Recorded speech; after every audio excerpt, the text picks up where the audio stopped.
welcome to a Pride Month recommendation video. So I'll be talking about some LGBTQIA+ book recommendations in this video, and I've done a video like this in the past, so I'm going to do new book recommendations, and then if you want even more of them, I'll link that video as well in the description, so you've got some variation. But firstly, I wanted to discuss my first pick, and that is Sky on Fire by Jen Lyons, which is thankfully a standalone fantasy. So if you want to get into an adult fantasy and you're not really sure where to start, I think this one is fantastic because it is contained. And the reason that I liked it so much, even though it is a fade to black romance book, so it doesn't have the spiciness that you might associate with romance or romantasy, but it's got a definite feature of a polyamorous relationship between two women and a man, and it takes, you know, the story to develop that whole situation. So it's not something that is developed from page one, for example. It's part of the unfurling plot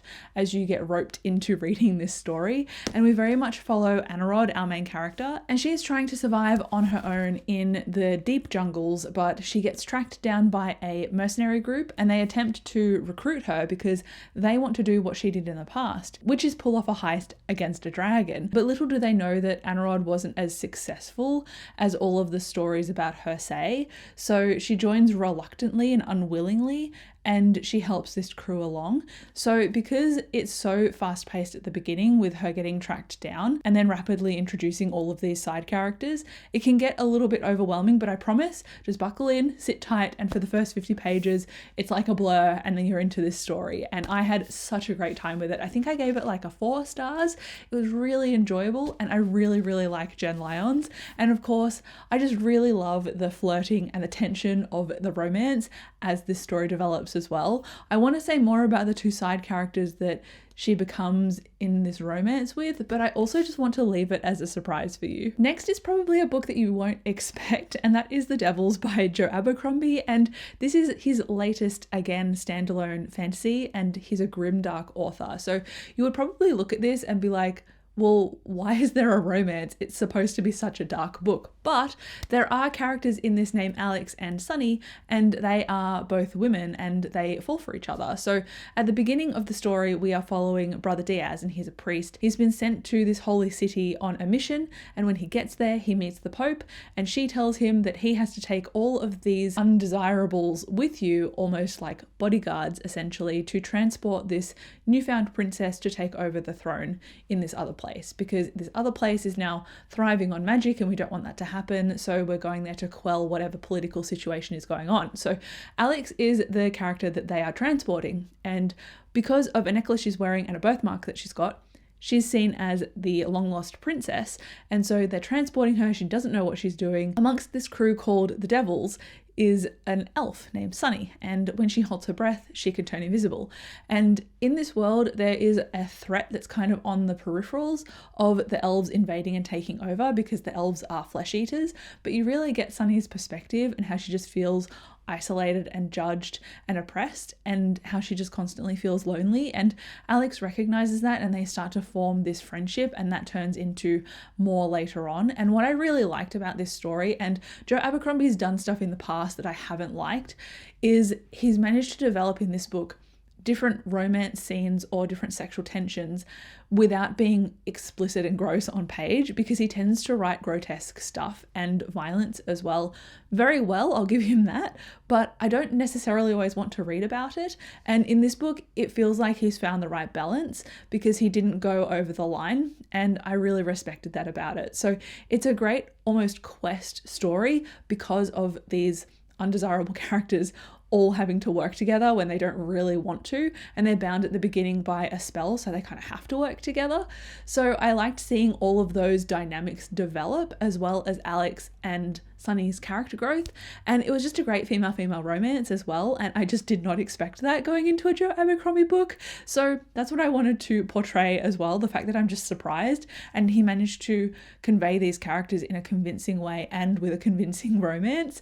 I just think he did a great job, and I don't really see people talk about this aspect of the new Joe Abercrombie book, so I thought I would spotlight it to make people aware. Then we have another female-female romance, but this is more of a cozier story, and that is The Phoenix Keeper Keeper, and I have a separate spoiler-free review of this one, I think, from when I read it, so my thoughts are much more fresh in that video. I'll link it for you if you're interested.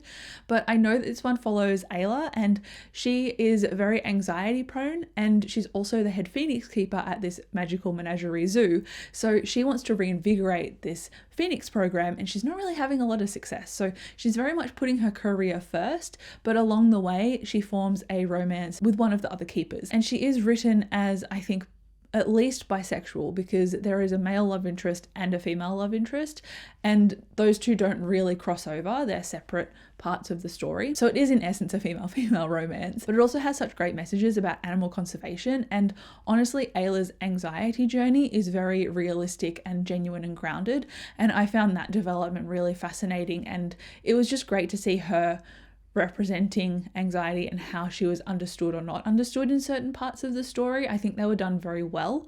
So if you're wanting a female-female romance that has great anxiety representation and a character that does see her on the page and go, I know how to help, without actively going, how do I help you? I really liked that dynamic and how they were built up initially as rivals, but it was all just kind of in her own head. Usually I don't like that, but this book pulled it off as well. So I think it's just a great cozy fantasy book, and I would highly recommend. Rather different in vibes to Joe Abercrombie. So maybe they'd be at opposite ends of the scale, I guess.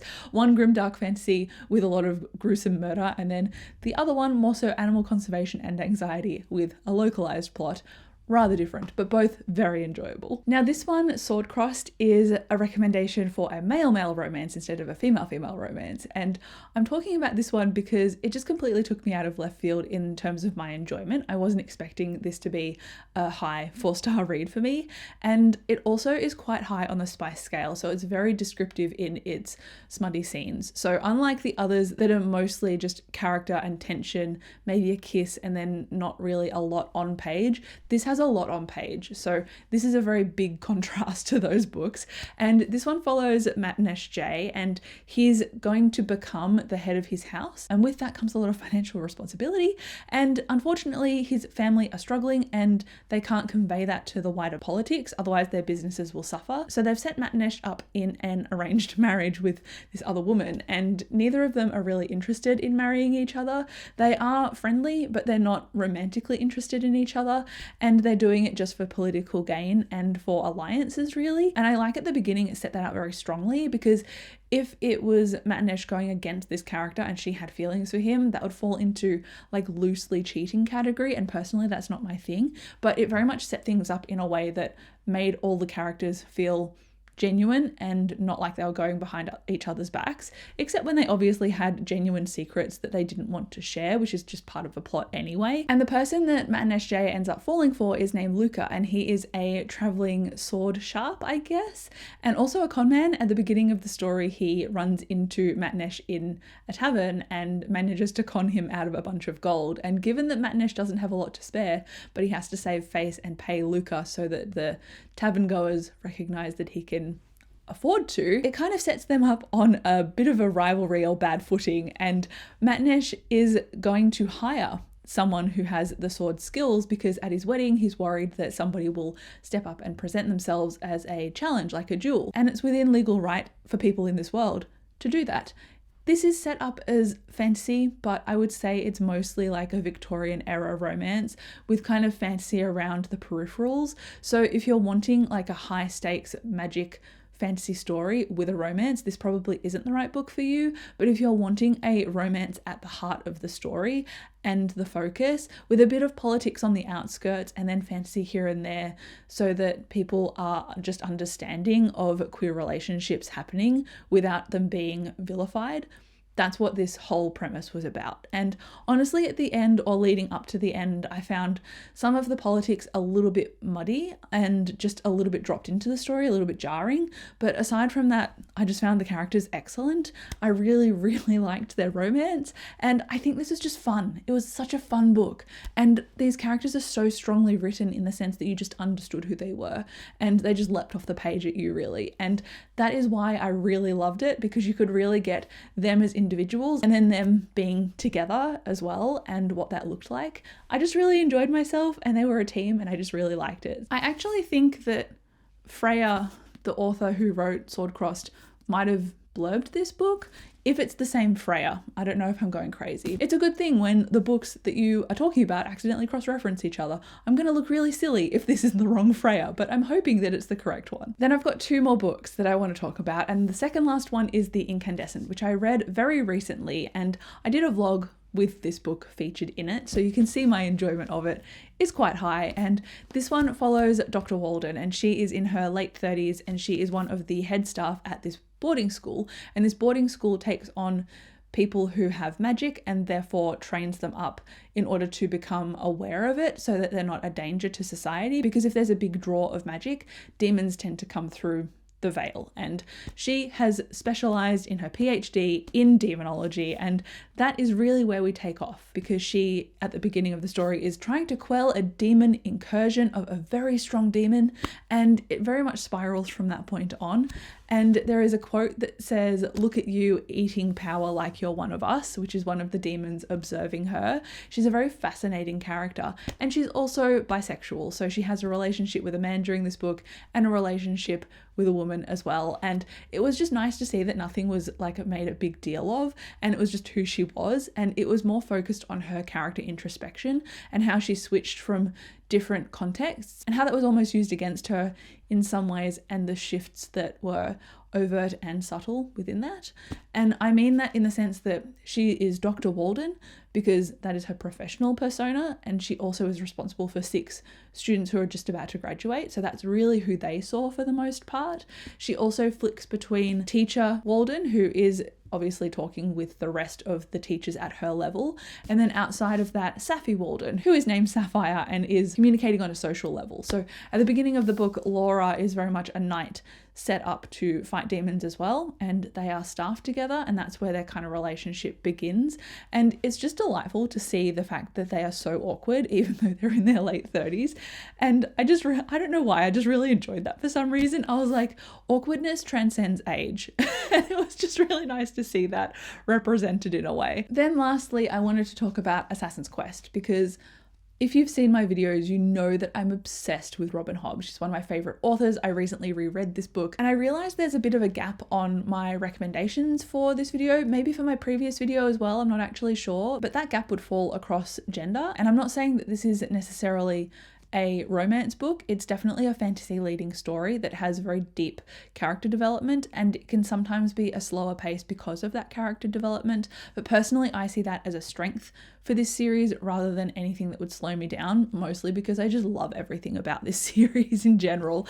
And the reason that I wanted to flag this specifically about gender is because from the first book, and then, the first 2 books in this series, because this is book 3, there is a character called the Fool, and he's very much prominent in court. He is the king's fool, so he's like the jester almost, and he exists to create anarchy in a way, like low-key anarchy.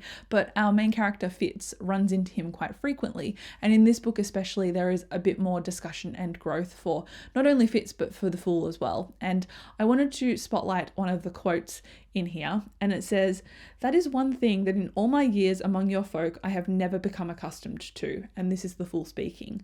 He says, "The great importance that you attach to what gender one is." He never really confirms whether he should go by he or she. In this first trilogy, he definitely goes by he, but that's just because all the characters call him that. If other characters called him she, he would respond as well. And so it's really not properly defined in the character's space, but you can really tell that he doesn't care either way. And I don't really see that represented in fantasy, especially older fantasy as well. Just a discussion about gender in general. And in this book, it really came to a head with multiple side characters discussing the Fool as well and how they should perceive him. And he's like, I'm just trying to live my life. So I quite liked that about this book, and how it also made a point of not defining it, because it's honestly nobody's business either. And I just enjoyed that. But if you haven't heard of this series, it is about Fitz, and he is a 6-year-old boy in the first book. He's also the bastard son of Prince Chivalry, and Prince Chivalry leaves the royal court in shame at siring this bastard child. So Fitz is put into the care of Burrich, who is a stable hand, and Burrich has no idea what he's doing. He's in his early 20s. He's just got this horrible wound in his leg that he's trying to heal from. And so he puts Fitz out with the horses. Fitz sleeps in the hay. Fitz is very lonely. He gets eventually trained trained in lessons at the court as well, and he just feels very isolated from society because he can't leave because he's a risk to the throne of being used against the Farseer family because he's technically got a claim to it, and he doesn't want to be killed either. And he gets trained up as an assassin and learns different poisons. Now, the work of an assassin is very isolating and lonely as well, and the only saving grace that Fitz has is not only his random interactions with the Fool, which become a bit more significant later on in the series, he also has a magic, and that is called the Wit. And the Wit is a connection to animals, and he can kind of like almost read their own minds, emotions, and intentions. And he very much connects to a lot of the stable dogs when he's living with Burrich. So you see him develop different bonds for different reasons, and that is the only thing that really keeps him buoyed about not being super duper lonely.